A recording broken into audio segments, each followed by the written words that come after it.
अस्सलाम वालेकुम। कुछ लोगों की भैंस जो है वो पैदा होने से पहले ही मर जाती है। अब आप लोग सोचेंगे कि ये क्या बात हुई। तो ये एक बिजनेस मोटिवेशनल स्टोरी है दो दोस्तों की। दो दोस्तों को नाम दे देते हैं, बंटू और बबलू का नाम दे देते हैं कि बंटू और बबलू जो है वो किसी एक गांव में रहते थे।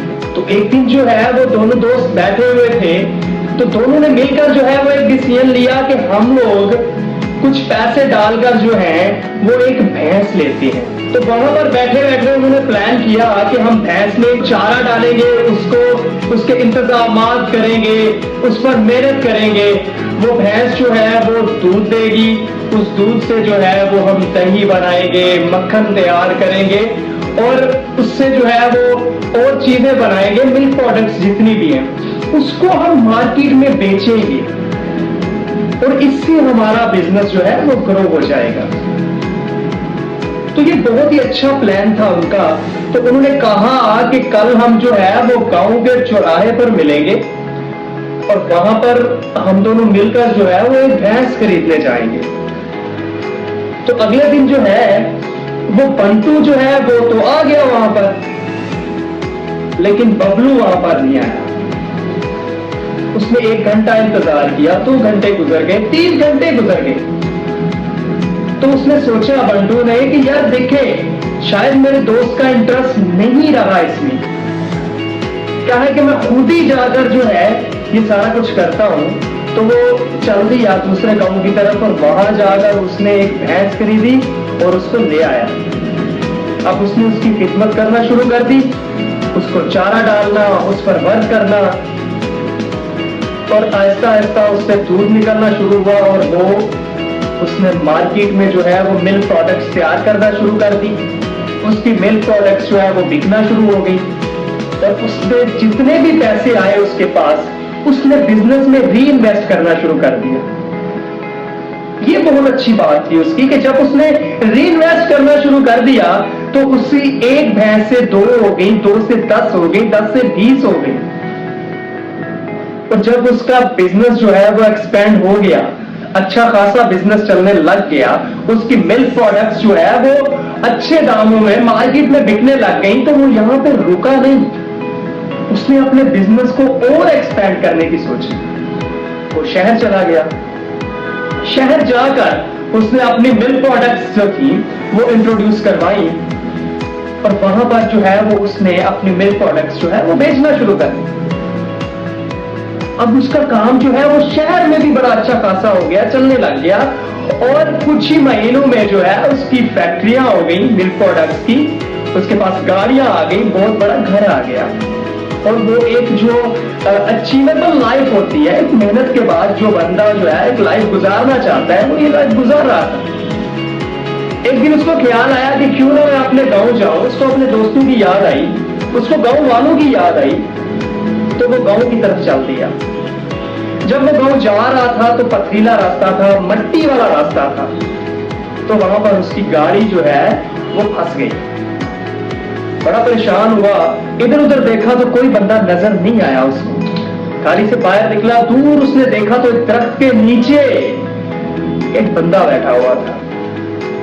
बड़ा हैरान हुआ, उसने आवाजें दी, और भाई मेरी बात सुनो, एक्सक्यूज मी प्लीज। बड़ा परेशान बैठा हुआ था।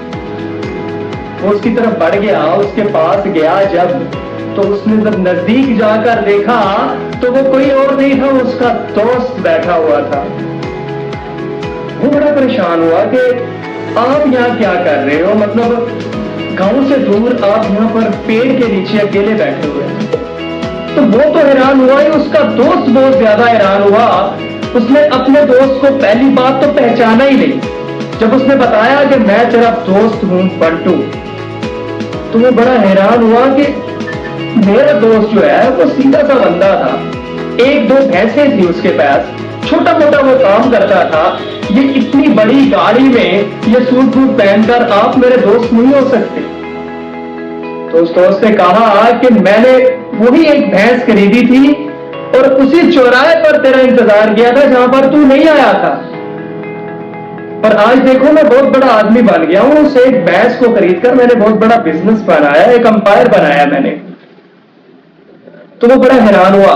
उसके दोस्त ने कहा कि मुझे एक बात जो है, जब भी मैं याद करता हूँ गाँव की लाइफ को, एक बात बहुत खटकती है कि उस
अल्लाह हाफिज।